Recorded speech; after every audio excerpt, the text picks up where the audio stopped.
বহুত পড়েছে রোদ, তবু বের করবো না ছাতা। বহুত পড়েছে রোদ, তবুও বের করবো না ছাতা, কারণ আজ আমি ঠাকুর দেখতে যাচ্ছি। কোথায়? City of joy, Kolkata.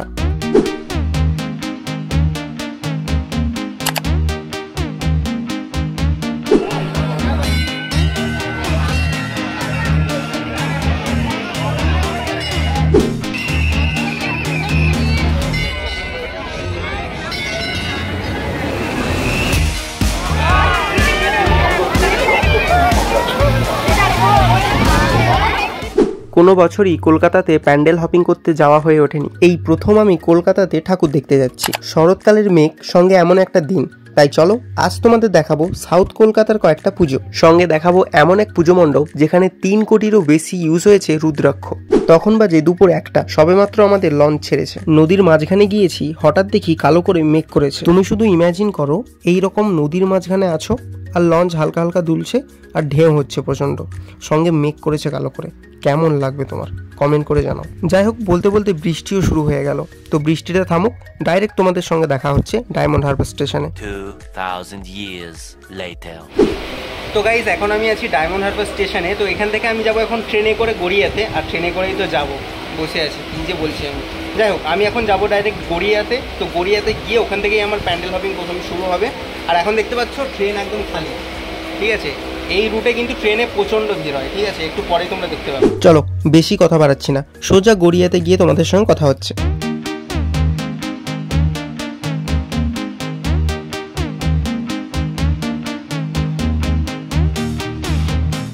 এখান থেকে এখন আমরা যাব অটো ধরে মেট্রো স্টেশনে। কিন্তু এখানে তো এসে আমি চমকে যাই। প্রথমে এই লাইন দেখে ভেবেছিলাম এটা হয়তো প্যান্ডেলের লাইন, তারপর দেখলাম না না, এটা তো অটো ধরার লাইন।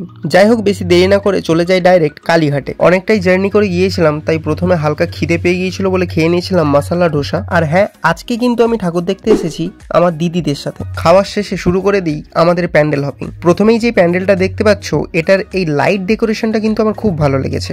আর এটা মেবি কারোর বাড়ির পুজো। আচ্ছা, সবাই বলে কলকাতার পুজো দেখতে নাকি লাইনে দাঁড়াতে হয়, প্রচন্ড ভিড় হয়। কই, আমি তো বেশ দেখছি। রুকো যারা, সবার করো।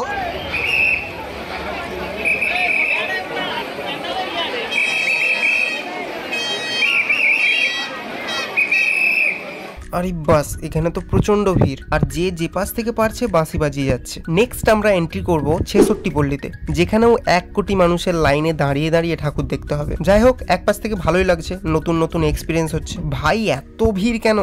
আর এই বাঁশি বাজানোটা কি ম্যান্ডেটারি? কানে অসহ্য লাগছে। পৌঁছলাম কত দেরি করে, কিন্তু এখানে একটু দাঁড়াতেও দিচ্ছে না।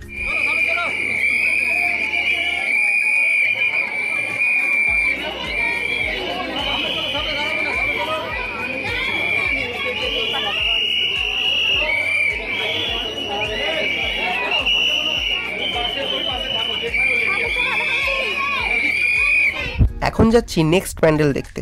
ও বাবা, এখানেও তো প্রচন্ড ভিড়। কলকাতাতে যারা প্যান্ডেল দেখতে আসবে তাদের জন্য একটা সতর্কবার্তা।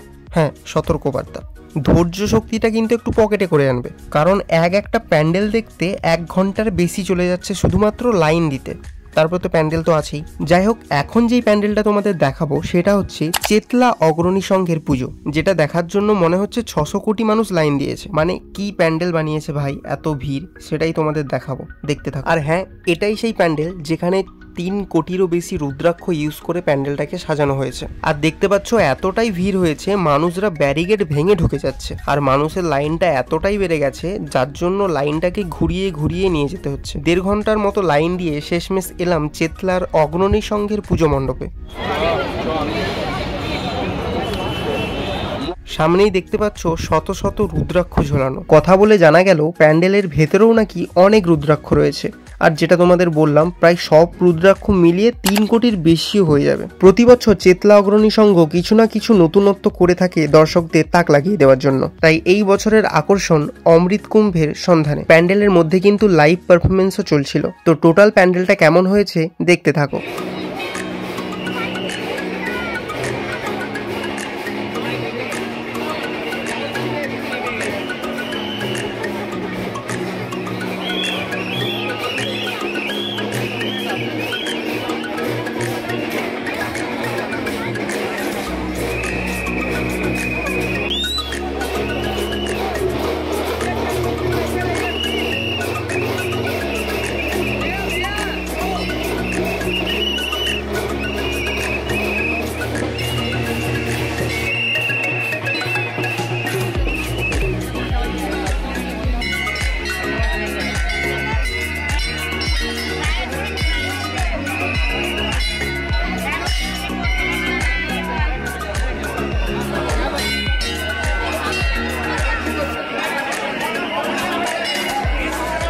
এতগুলো যখন ঘন্টা বাজছিল না, খুব সুন্দর লাগছিল।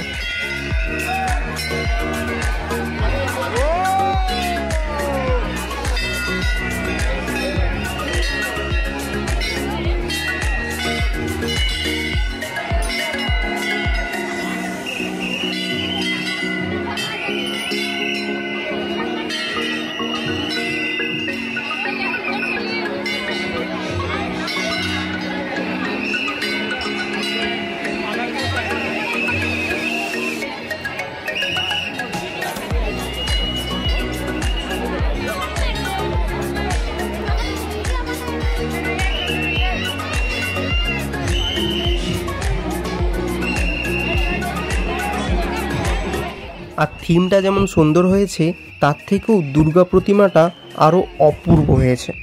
মানে প্রতিমাটা কতটাই অপূর্ব হয়েছে সেটা তোমরা দেখেই বুঝতে পারছো। যাই হোক, ভিড় থাকা সত্ত্বেও এই প্যান্ডেলটাতে কিন্তু অনেকক্ষণ ছিলাম। সব মিলিয়ে এই অগ্রণী সংঘের আয়োজন বেশ ভালো হয়েছে, তাই লাইনটা দেওয়াও সার্থক হলো। তাই তোমাদের মধ্যে কারা কারা এই চেতলা অগ্রণী সংঘের পুজো দেখেছো অবশ্যই কমেন্ট করে জানিও। যাই হোক, পরপর আরও কয়েকটা প্যান্ডেলে ঘুরলাম, সেখানকার ভিড়গুলো মোটামুটি ছিল। কিন্তু এখন আমরা যাচ্ছি আরও একটা প্যান্ডেল দেখতে, যেখানেও 100 কোটি মানুষের মধ্যে ভিড়ে ঠেলে ঠেলে ঢুকতে হবে।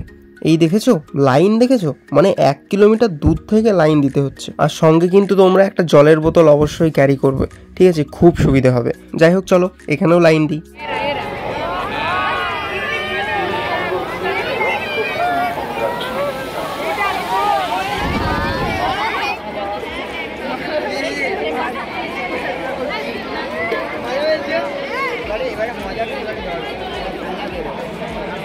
এই যে পুজো মণ্ডপটা দেখবো, এটা হচ্ছে সুরুচি সংঘের পুজো। এখানে দেখতে পাচ্ছ কত পুরস্কার পেয়েছে, মানে তার জন্য আলাদা করে সেলফ তৈরি করতে হয়েছে। যাই হোক, ভেতরটাও তোমরা দেখে নাও।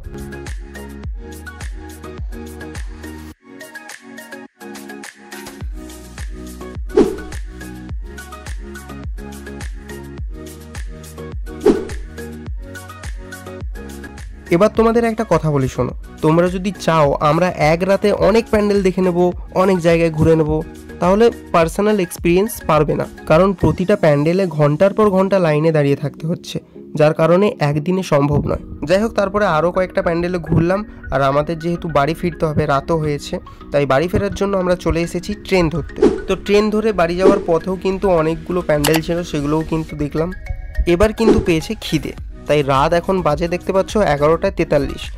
ঠিক আছে, এই সময় এসেছি বিরিয়ানি খেতে। এই দোকানে কিন্তু আনলিমিটেড দেওয়া হয়, কিন্তু পুজোর কয়েকদিন বন্ধ থাকবে। তো ভিডিওটা কেমন লাগলো অবশ্যই কমেন্ট করে জানিও। আর চ্যানেলে যারা নতুন এসেছো তারা অবশ্যই চ্যানেলটাকে সাবস্ক্রাইব করে রেখো, কারণ এইরকম ইন্টারেস্টিং ব্লগ আমি দিতেই থাকি। আর তোমরা ভিডিওটা কোথা থেকে দেখছো আমাকে অবশ্যই কমেন্ট করে জানিও। তো এই ভিডিওটা এতটাই পর্যন্ত। নেক্সট ভিডিও থাকছে তোমাদের জন্য পূর্ব মেদিনীপুরের হলদিয়ার সেরা সেরা পুজোগুলো নিয়ে। তো দেখা হচ্ছে নেক্সট ভিডিওতে। বাই।